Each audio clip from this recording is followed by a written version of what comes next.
नमस्कार, बिहार मिथिला न्यूज के इस विशेष कार्यक्रम में आपका स्वागत है। मैं हूं तलत परवीन। ललित नारायण मिथिला विश्वविद्यालय में आज राज्यपाल राजेंद्र विश्वनाथ अर्लेकर के द्वारा सीनेट की अध्यक्षता की गई। इस मौके पर सीनेट के सदस्यों ने मिथिला विश्वविद्यालय के भ्रष्टाचार एवं विश्वविद्यालय समस्या से जुड़े हुए मुद्दे कुलपति के साथ राज्यपाल के समक्ष रखी। वहीं इस मौके पर सीनेट की बैठक में बजट भी प्रस्तुत किया गया। देखिए एक रिपोर्ट।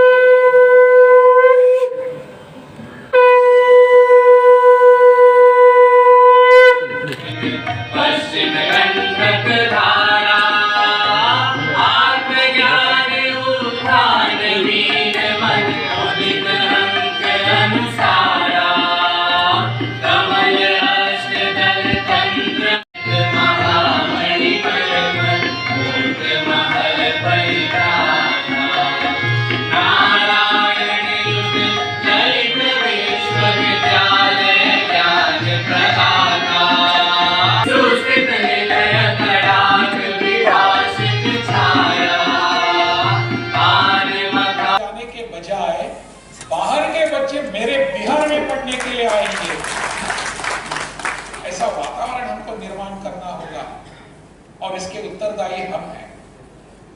बाहर के बच्चे मेरे बिहार में आने चाहिए पढ़ने के लिए। हाँ, इस ललित नारायण मिथिला विश्वविद्यालय की डिग्री बहुत अच्छी होती है। उस डिग्री के लिए उनकी क्यू लगनी चाहिए, लाइन लगनी चाहिए हमारे विश्वविद्यालय की डिग्री के लिए। ऐसा एक सपना लेकर हम सब आगे बढ़ेंगे, बिल्कुल। और मुझे लगता है हम एक दिशा में एक साथ सोचकर आगे बढ़ेंगे, हमको कोई रोक नहीं पाएगी, कोई नहीं रोक पाएगा। इस विषय को यहाँ से हम लेकर जाएंगे।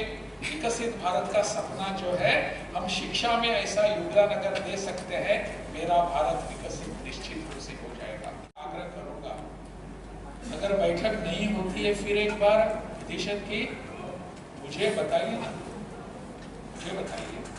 आप सबके लिए राजभवन के दरवाजे खुले हैं, ऐसा कर सकते हैं।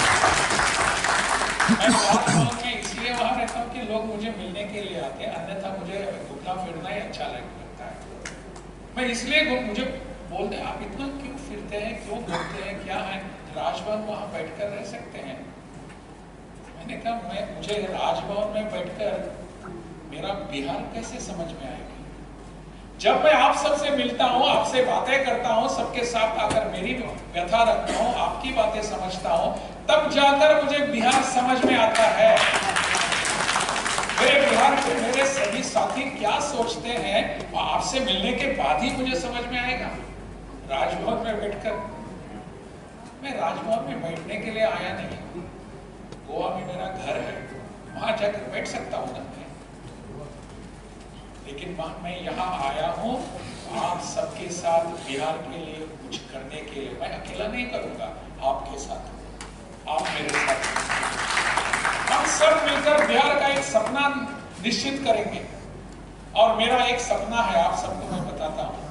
मेरा सपना है कि हमारे यहाँ प्रदेश से बहुत सारे विद्यार्थी छात्र बाहर जाते हैं पढ़ाई करने के लिए। यहाँ से बाहर जाते हैं, कई बेंगलोर में जाता है, कई चेन्नई में जाता है, बहुत सारे गोवा में भी जाते हैं, पुणे में जाते हैं, मुंबई में जाते हैं, दिल्ली में जाते हैं, चंडीगढ़ में जाते हैं, बहुत सारे प्रदेश अन्य जाते हैं। आफ्टर 12 इंटरमीडिएट के बाद सभी बाहर जाने का सोचते हैं। अभिभावक भी यही सोचते हैं। कारण क्या है? कारण उन बच्चों की पढ़ाई नहीं है, कारण हम हैं। हम उनको यहाँ ठीक समय से परीक्षाएं करने नहीं दे रहे हैं। हम इसके दोषी हैं। वो हमारे भविष्य के बच्चे हैं, वो नहीं है दोषी। वो भविष्य सुधारने के लिए प्रयास करते हैं, लेकिन उनको समय पर उनकी परीक्षाएं होनी चाहिए। यह सपना है हमारा। आप सबको बताते हुए मुझे बहुत हर्ष है, खुशी हो रही है कि हमारे इस विश्वविद्यालय की भी जो परीक्षाएं बैकलॉग थी, पीछे थी, उसको भी हम सभी आप सबके साथ मिल